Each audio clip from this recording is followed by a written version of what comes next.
Hey, good morning, everybody. Chris from 4x4 Camping Court here. Bright and early, Saturday morning. I'm on my second cup of coffee, but still hasn't kicked in. So today we are going to be installing a lift kit. A lift kit on the Gladiator. So it's a Off-Road Evolution 2.5 inch Enforcer Overland Plus, which means that it has the track bars front and rear with it. And I know there's tons of videos out there already on this same lift. Northridge 4x4 made a really good one, but it's in a shop on a lift. And what I want to do today is I want to install it here in my garage and just on jack stands. And, nothing professional, just garage work Saturday morning, having our buddy Jared come over and help out. So, let's see how it goes. The garage is cleaned out. As you can see, Jared has made his way over here. Say hi, Jared. And we're going to go ahead and pull the truck on in and get started.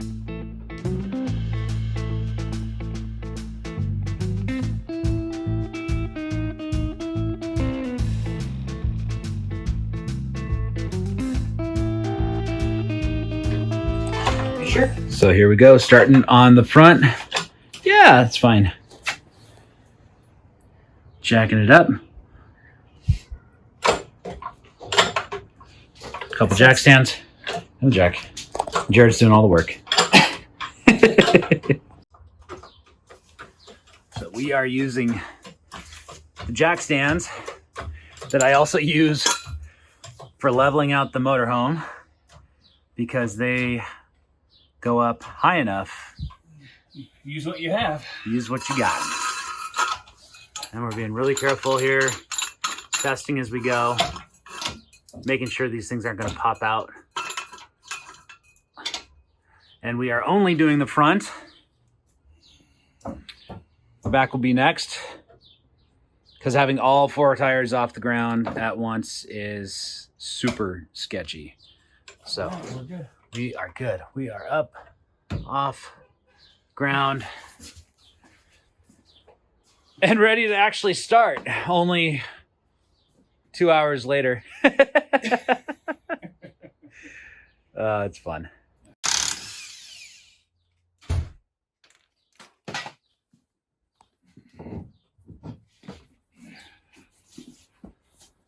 Eat some 37s. These 35s are too Oh, small. don't start. Don't start. All right, so the first step, we got this up. We got the wheel off. What I need to do is come in here, right here to the retainer bracket for the brake lines. And I need to remove this. This is a 10 millimeter. And then I'm going to go ahead and remove the stock sway bar link here, which is an 18 millimeter, top and bottom, just because we're no longer going to use this because the kit comes with new extended sway bar end links. And then I'm going to go ahead and remove the bottom bolt off of the shock. I'm going to go with the shock extensions just because these are new shocks. I'm not ready to let go of them yet. They still got a lot of life in them. I know I'm going to sacrifice a little bit of articulation by staying with the shock extensions instead of new, longer shocks. But I'm okay with that right now because this is my daily driver. I still have the JK for really doing a lot of the off-road stuff. This is just, Anyway, so those are the first 3 things. The brake bracket, the brake line bracket here, the sway bar links, and the bottom bolt for the shocks. Jared's insisting on getting his hands dirty today, so he just shoved me out of the way. This video is not promoting violence, so I didn't shoot that.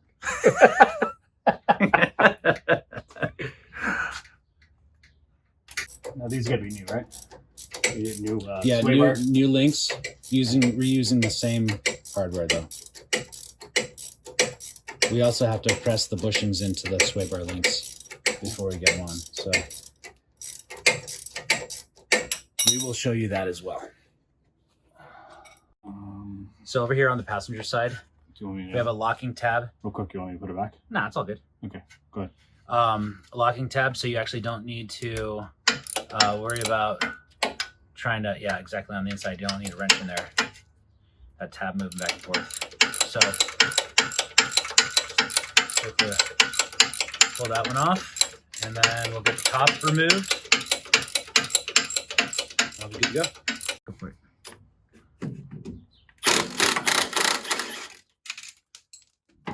So easy.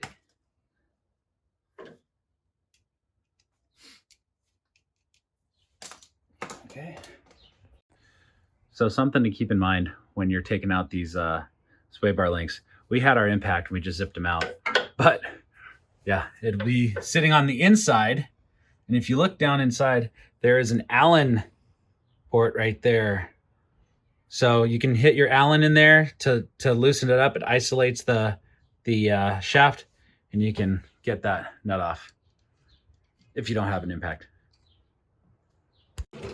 Okay, so we've gone ahead and we've removed the bolt from the brake lines here. We've removed the stock sway bar links. We're going to be removing this bolt next. However, before we do that, we want to make sure we support the axle up front, because there's nothing else that's holding it up right now except for these shocks. So Jared is putting just a little bit of pressure on the axle, and we're going to get the smaller jack stands up underneath there, and then we'll be able to remove those bolts from our shocks.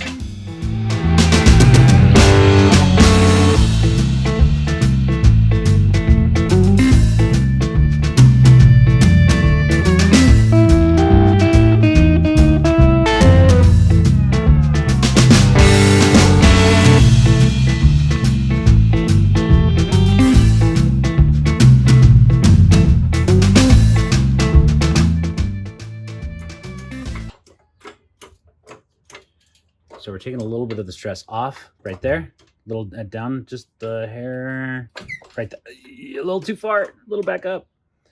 Finesse.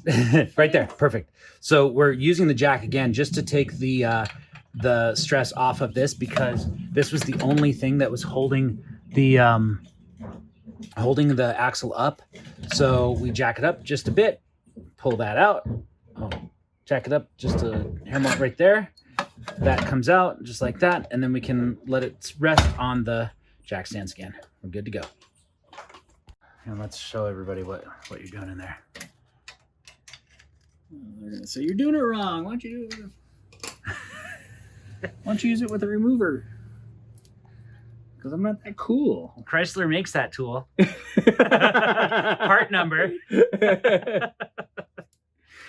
Oh boy. So we've gone ahead and removed the clips from the wires to get some extra slack in the wires when we go to drop the axle. But what we're doing also is we are putting on the compression spring compressors here, so we can keep that compressed, and then when we drop the axle, the spring will come right out. We're moving the jack over to the control arm bracket, the lower control arm bracket here on the axle. And we're going to have it, we're going to have it lower the axle from that control arm bracket. So we're taking the stress off of the jack stand. We're going to just bring the jack stand down like that, and then slowly lower this. We already have tension on the spring compressors there. So very slowly, we're just watching everything come down, make sure we don't have any tension in the brake lines. If you look closely, you can see I had the TerraFlex 1.5-inch leveling kit on there. It's gonna be coming off. Should be enough. And then we can lift it off the bottom. Lift, take it out. There it is. So we're using a breaker bar on the track bar bolt here. Thing is, it is on there good. That should be enough. Cool. This is another one that has the tab on the inside of the nut to keep it stationary. So you only need to use the one socket. And again, this is a 13/16 bolt here. We're loosening the passenger side first. 13/16 because Chrysler doesn't know if he wants to be metric or imperial. 13/16, 10 millimeter, 15 millimeter, 18 millimeter. So we want to take out, this was the Terraflex bump stop extension here. We're going to remove this. We want to keep the lower base plate in, but I'm taking out the Terraflex kit here, and we'll get the new kit installed. In removing the Terraflex kit, what we did was we had to get the boot, the isolator boot, off of the extensions, and then we're putting it back in to where the little tabs here go up in the holes that are up inside the perch. You can see up in there, it's coming up through. The other one on the other side. So then that actually gets our fitment correct. So that's gonna stay up in there, supposedly. And then what we're doing is we're going to compress the new spring, right? I'm gonna compress this guy, and then we're going to get the bump stop extension down in place while we're installing this. So it's gonna be up inside there while we're installing it. Kind of like a shoehorn. Kind of like a shoehorn. Another thing that you can do, which I know other installers have recommended, is taking a zip tie, zip tying the extension to the inside of the coils. We could do that as well if we really want to get fancy with it.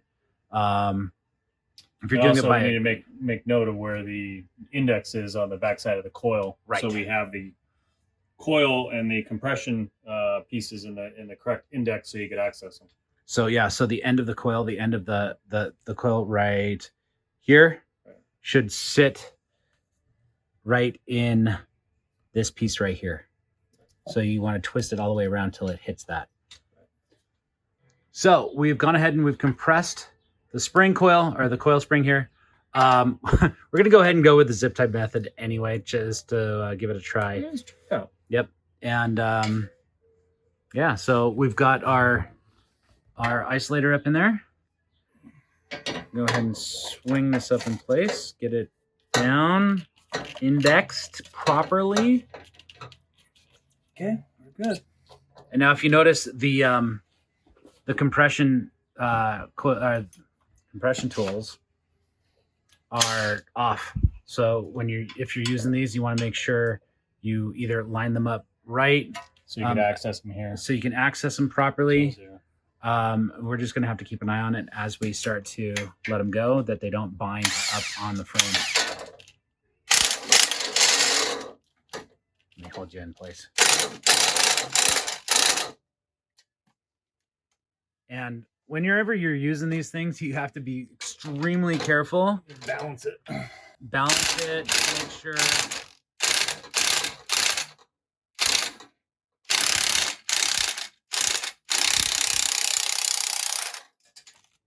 Make sure your fingers are out of the way. Make sure all the tabs are actually hooked on the coils. Spring tension is a serious thing. Break a finger very easily.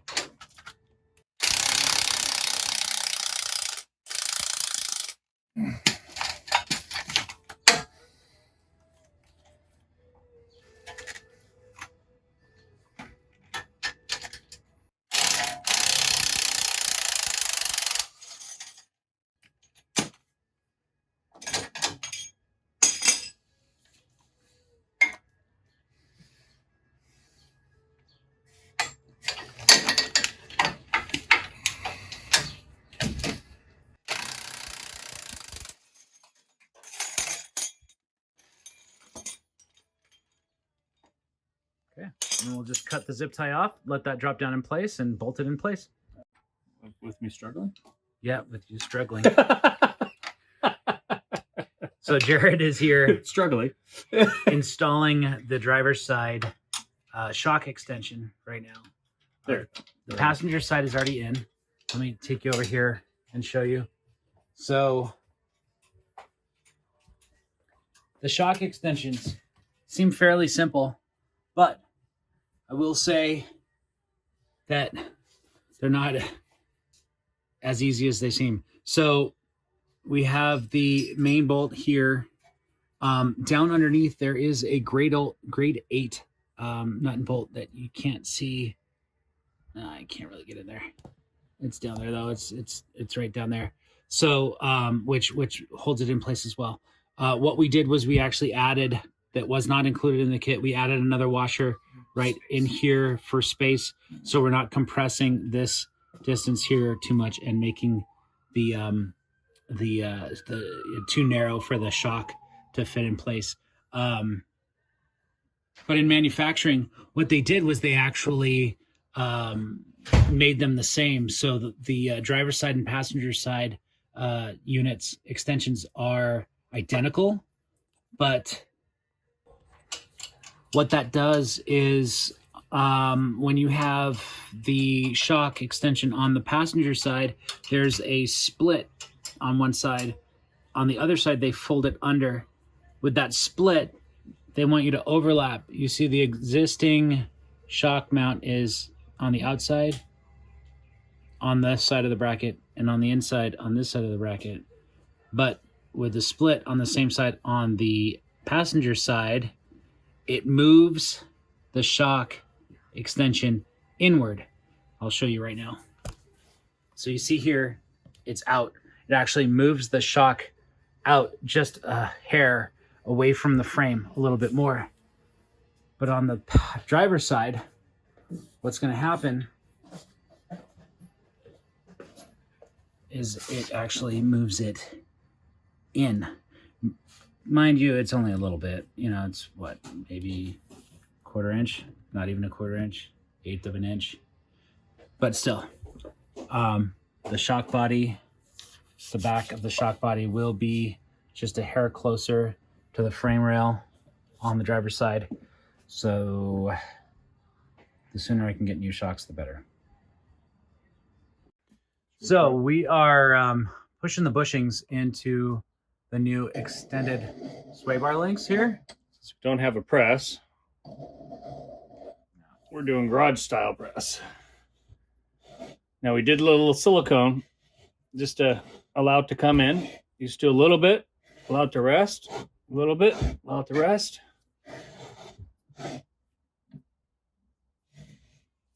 And you get it to the point where it's flat, and we'll grab a socket and then pop it over.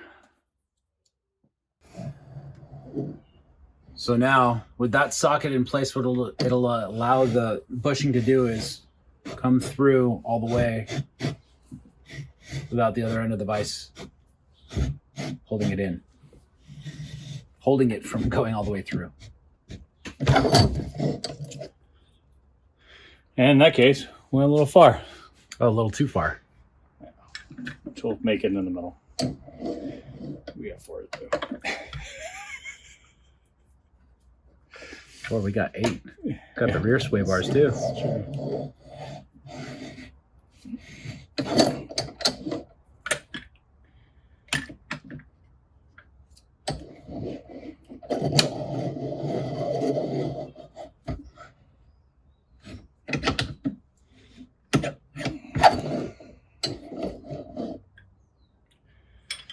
That'll do. Okay. We'll continue on with the other 3. Get it all done. Okay, next we're doing the bushing inserts after we got the bushings all set. Pressing them in here.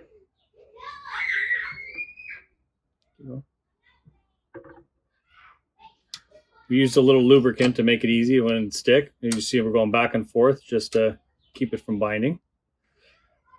And once you're done, you're set. Cool. So before you reconnect the shocks on the backside, after the shock extensions are in, if you're doing shock extensions, make sure at full droop, you get the bump stop bolts in place and get your socket in there so you have as much space as possible. Do not lose the nut. And do not lose the nut. Get a magnet. I need a magnet. All right, so we just got the bump stops tightened down in here. I want to show you what we had to do. Good luck. So there is a bracket. Oops, sorry. There's a bracket down here for the brakes right here that we actually had to unbolt. Usually sitting right here. We unbolted it and pushed it up over like that so we could get up under here to connect the bump stop extension. Which will eventually have to anyways because of the brake line. Right. So that was a super huge pain in the butt, but we got it. And you also may need a special set of offset tools. Yeah. You can purchase it or make one. Right. So what we did was we ended up heating up a 9mm wrench. You can see our heat marks there. Or 9/16, I'm sorry, not millimeter. 9/16 wrench. And we were able to get up in there, up inside there, and connect to that nut. Super helpful. You can either use that or you can try your luck at a wobble socket. But this is tough because they get loose and they flop to the side and it's super hard to get up inside there. So yeah, hopefully you can find something that works. So anyway, so from here on out, we're going to go ahead and reconnect the sway bar links. We are leaving the track bar off for now. We'll connect it up at the frame side. We'll leave it off until we get it on the ground. And yeah, we're gonna go ahead and button everything back up here. And then we're going to move on to our offset brackets back here for the control arms. Go ahead and lower the control arms. That's next. All right, so we are installing the Overland brackets now. We're back here on the passenger side, removing the heat shield. Stock heat shield has to be removed.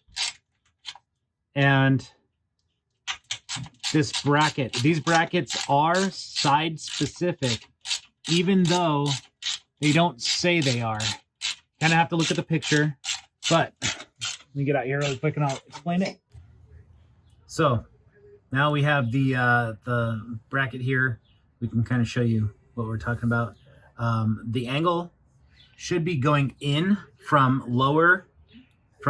lower end, angle in to the upper, right? And then what you want to make sure is that these two top bolts here will go into this stock location, and then the control arm will end up down here in this lower location. Again, same kind of with the upper stock location, the upper holes to the stock location, and then the control arm's going to drop down into the lower holes. So we'll get this fitted up in there and we'll show you what it looks like. All right, so we had to, we're removing the upper control arm here. It's an 18mm on both ends. Put it back in. Okay. Just so we get it out of that upper position. There's a pocket up in there that the other end of the arm was sitting in that we had to get it out past. So now, with the upper and the lower removed, we're going to go ahead and mount this thing up in the stock positions, and then reattach the control arms to the new spots. All right, so we just finished torquing down all the new hardware here. We've got our new upper right here, which is an 18mm. Actually, was an 18mm. It is still an 18mm up inside there, but this is now 3/4.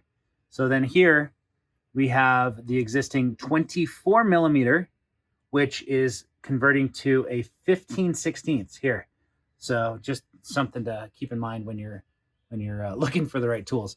Also, to keep in mind, earlier I had mentioned we had to remove this. Might as well keep this off because with the new brake lines that are included in this kit, there's the exact same harness right there. So we're just going to leave that off because here in a little bit, this is coming off and getting replaced with the steel braided brake lines. And we went ahead and torqued these down and still have not put the track bar on, but we will be getting to that soon. So passenger side is done. Now we're going to switch over to the driver's side.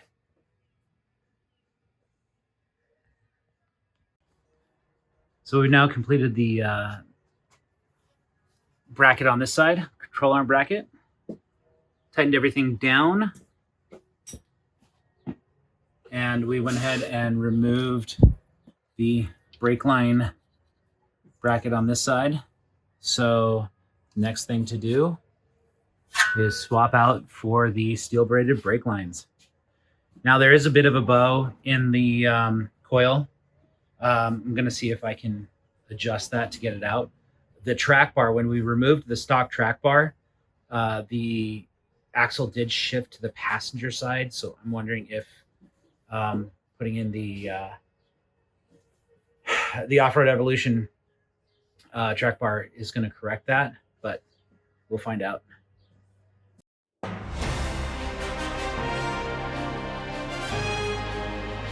So we got the new brake lines installed. Got the new banjo bolts in there. You can see, nice and shiny. Up and around. New brackets, all new brackets.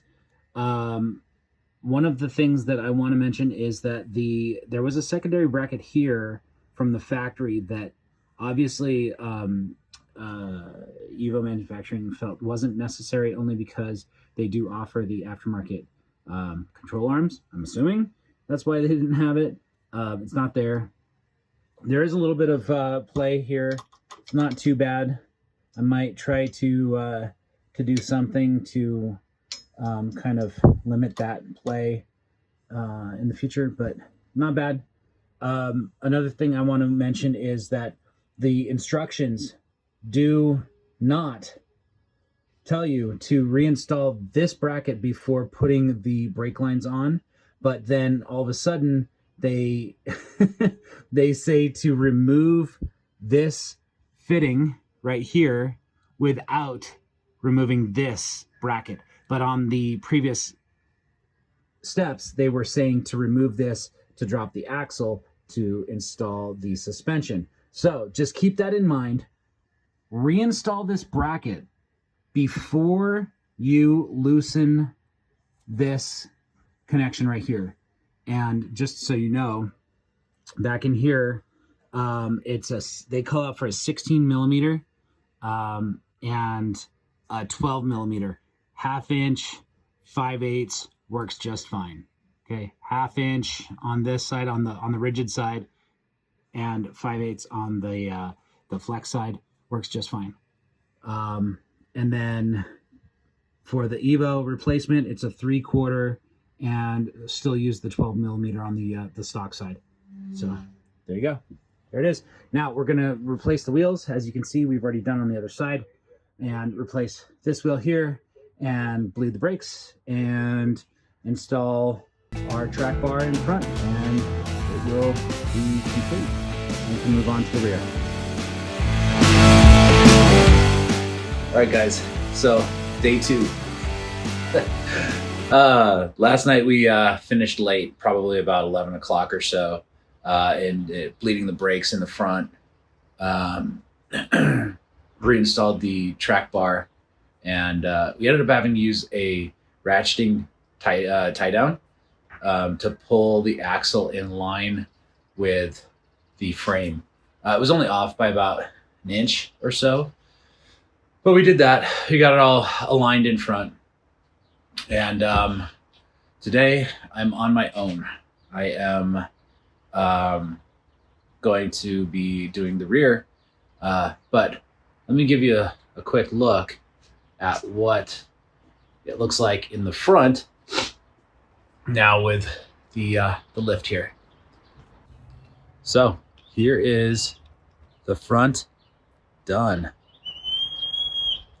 You can see how much it added.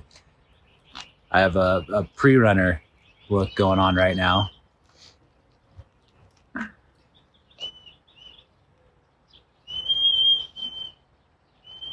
So, time to get started on the back. Everything is up, supported now with the tires off. So now I'm going to get underneath here, come up to the carrier bearing for the drive shaft. Right here. And you see these two bolts up in here, 1 and 2. I'm gonna remove those to add these 2 plates. I have 2 because I have a 2.5 inch lift, so I have to add both of these in there.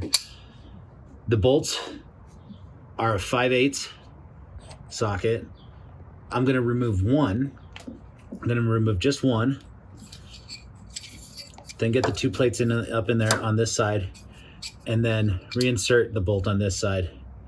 Then once that's reinserted, not torqued down all the way, I just swing these over after removing this one, right? So I'm not gonna remove both at the same time. I don't wanna drop my entire drive shaft.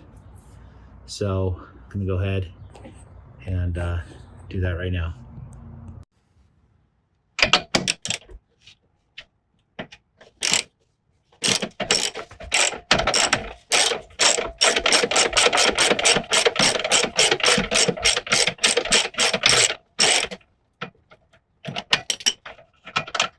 So there's one bolt out. I'm going to go ahead and loosen the other side just to get that space that I need.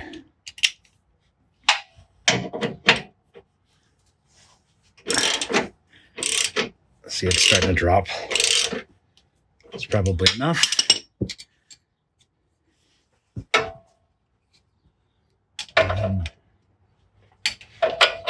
these guys. Yeah, that's perfect. Make sure when you're reinstalling these bolts for the carrier bearing that you put a little bit of Loctite on there. Just a little. Now I'm using the blue Loctite. It's a removable Loctite. And, you know, just a little drop goes a long way. Swing these over. There we go. And then that's in, so I'm going to go ahead and remove this side now.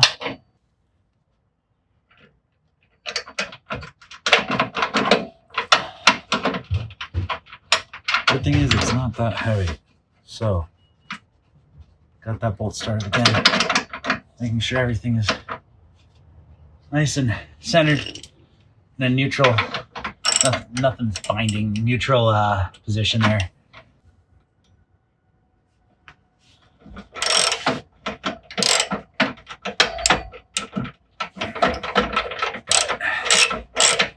So, tighten this side down first, like that, and then come back over to this side. Nice and tight. Good, that's done. All right, so now I'm gonna go ahead and remove the stock sway bar links here. Again, like we talked about in the front, there is this 6mm Allen key here.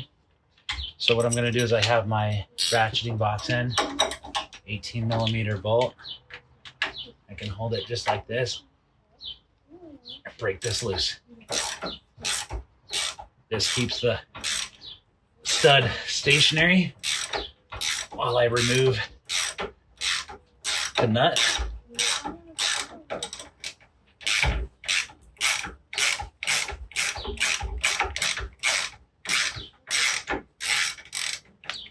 Just like that.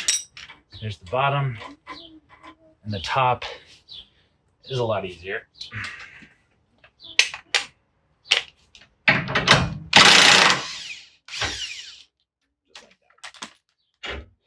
Stock sway bar link, gone. I'll go over to the other side, do the same on the other side. swing this down out of the way and we can keep on going. After removing the sway bar, I can go ahead and remove the lower bolt from the shock. Again, I'm using shock extensions on these, so I don't have to remove the entire shock, just the lower bolt, get that out of there, get my shock extensions added. Since I have it jacked up right now, I don't have to worry about it dropping. Make sure you have the jack stands under there because there's nothing else holding it up right now. So now with the lower shock bolt out, we can go ahead and remove not only the stock track bar has to go, but also on the back side of the caliper. It actually says to remove the caliper by taking out these two bolts right here. If you can see those, 1, 2. And then I'm going to be hanging the caliper. I'll do one side at a time. Hanging the caliper from this. I love this thing. One of the coolest things ever. Just a piece of flat stock steel. Hook on the top. I always find a place to hook, luckily. And then hang it from below. Keeps the tension off the hose. And get this out of the way. And I will compress the spring, get the spring out, and then put the new spring in, blah, blah, blah. All that good stuff. So here we go. So I'm gonna go ahead and remove the caliper now. You can see these two bolts right here, 18 millimeter bolts. I'm gonna go ahead and remove one. Once you break these loose, they're super easy normally. Take off, lift up a bit on the caliper if it does bind.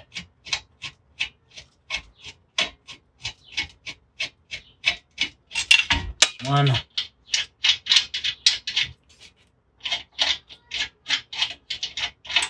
Two. Slide this off.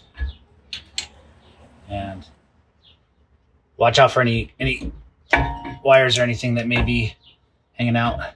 I'm gonna go ahead and get this off now as we will be replacing the brake lines. There's that. And then I'm hanging the caliper.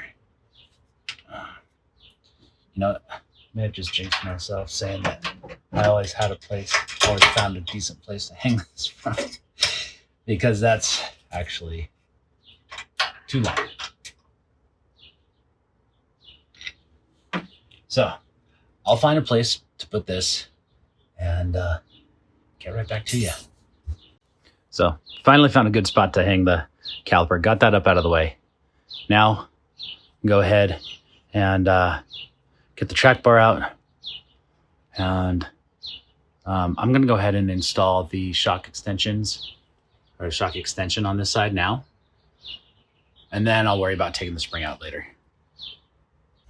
So now what I'm doing is I'm using my floor jack and I'm compressing the spring as much as I can without taking it off the jack stands, the frame stands.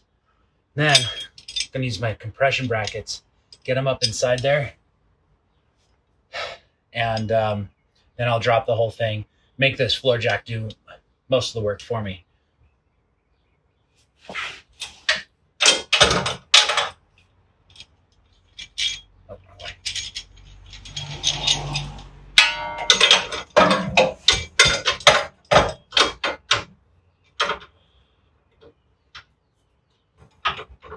So all I'm doing is I'm just getting these finger tight. That should be plenty when I drop the jack like this. Slowly, in case anything decides to set, pop, drop, roll. Keeping an eye on my jack stands, the frame stands. Also, taking that jack stand out of the way so I can drop this a little farther.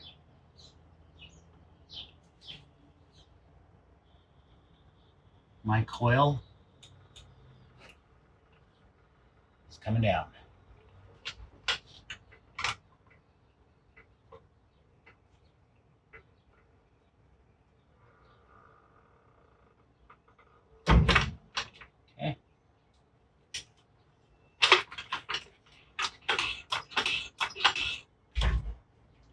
it is.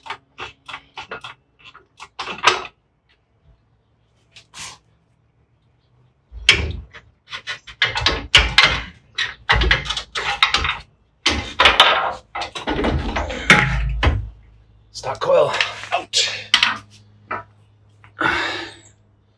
Isolator, gonna need that again. So, it's good. Now with the stock coil out, side to side with the Evo coil, you can see the difference in height.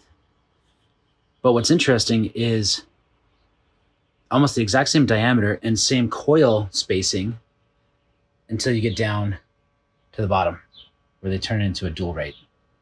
Those last 5 coils are really tight, which is kind of cool. We're going to use the compression units on this.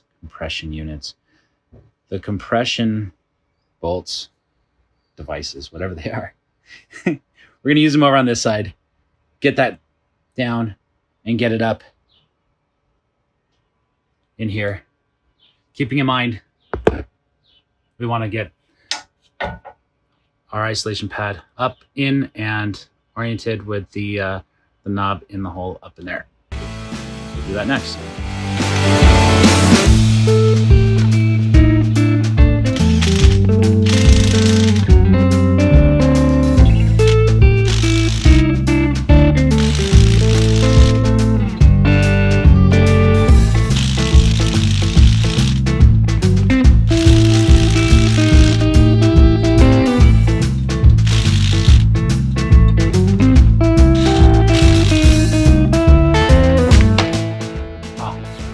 This could be quite the challenge.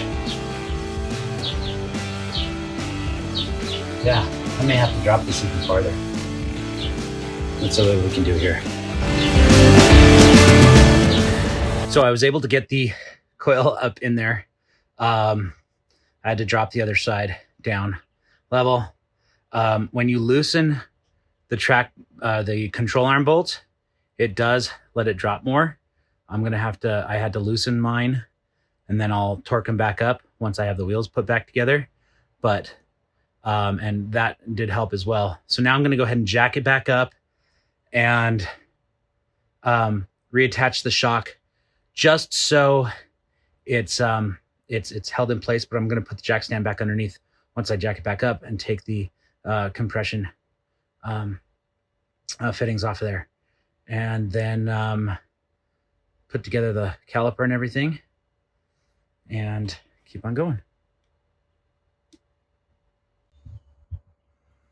Another thing to install, which is probably best to install before putting the caliper back on, just so you have the extra space, is the included bump stop extension for the back.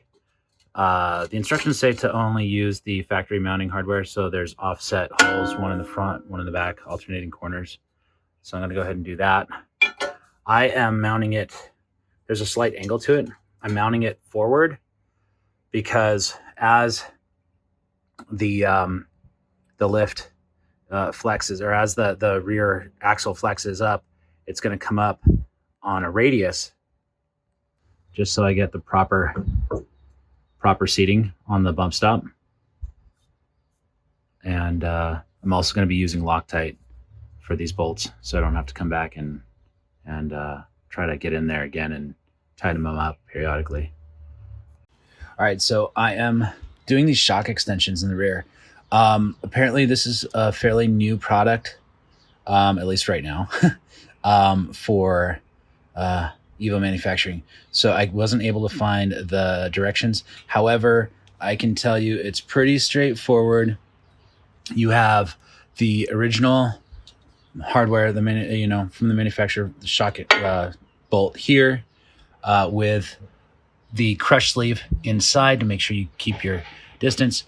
The inner tab has a much narrower return, whereas the outer tab has a wider return. And what I'm going to have to do on the back side of this bracket you have an existing hole up here, but can't use this hole because the axle tube is way too close on the inside. You can't fit your bolt in right there. I could, if I really wanted to, tape the nut, you know, using blue tape and a wrench, and slide it down in there. That would probably work, but I don't like that. So I'm going to go ahead and take a 3/8 drill bit, drill this out. That hole does line up on the inside with the inner bracket, so I'm going to use this instead, and it's much more accessible from the inside as well. So that'll be my secondary connection right there. Bam, right there.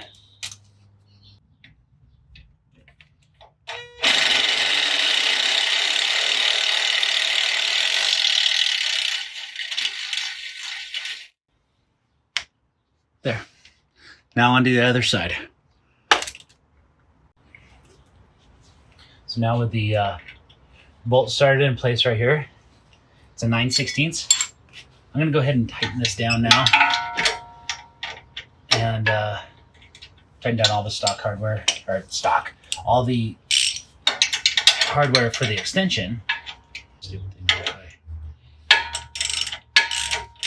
they can then be ready to reinstall the shock once everything's said and done.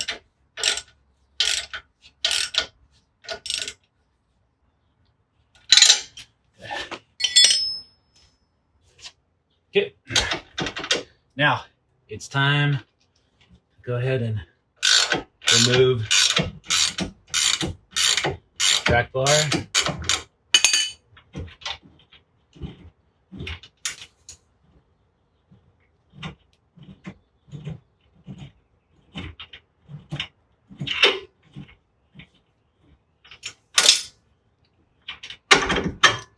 There's that. Still tight on the other side. So saving the stock hardware. We'll move over to the other side, take that side off, drop the bar, get that out of the way.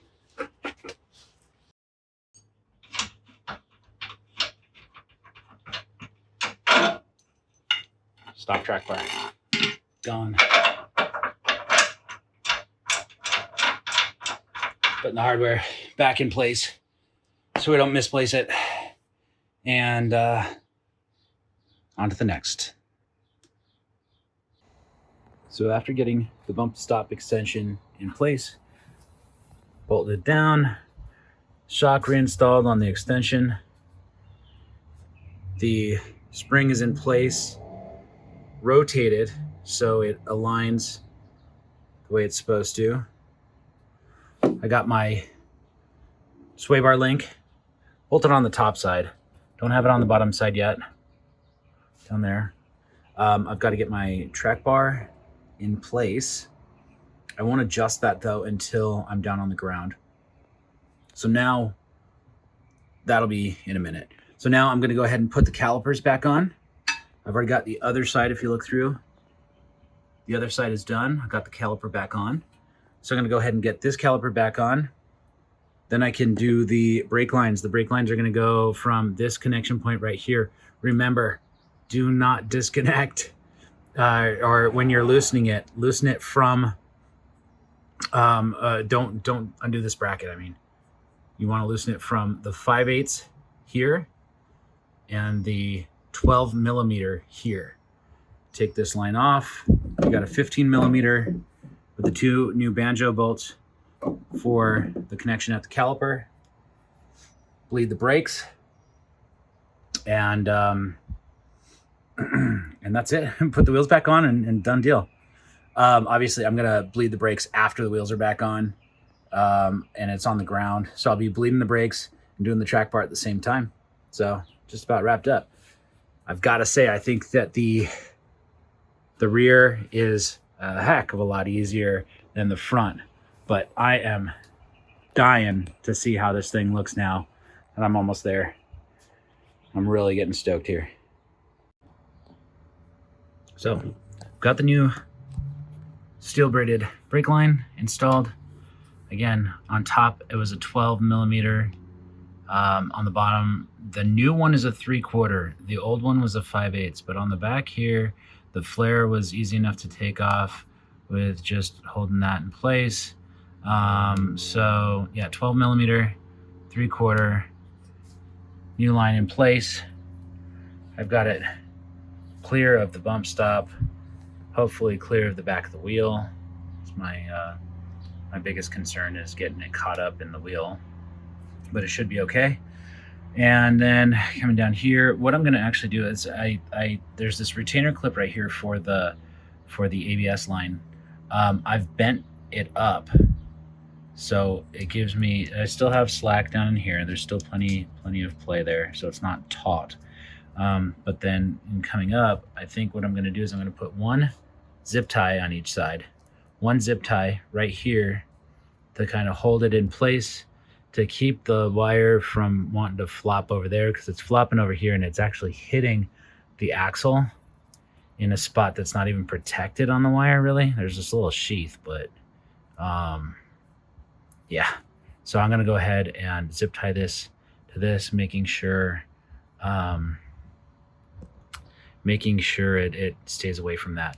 One thing to note is that the ABS wire is shorter than the new brake line. So don't zip tie it all the way up to it, because you will run out of length here. They're different lengths. So just try to keep it as independent as possible. Okay, so these are done. Sway bar links are loosely connected. Just need to tighten those, drop it down, and I'll be able to adjust my new track bar accordingly, bleed the brakes, and I'm done. Oh, and of course, put wheels back on. All right, let's do it. So we now have the wheels back on. We are firmly back on the ground. Jack stands out, so it's now just resting on its own weight.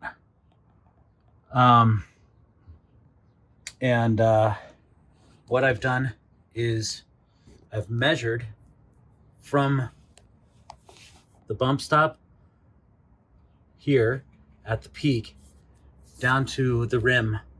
And what I do is I can't do it and show you in the video at the same time, but what I do is I take the tape measure and I kind of go back and forth on both, and I get the smallest dimension. And I did that on both sides. I'm a 1/16 wider on this side than I am on the other side.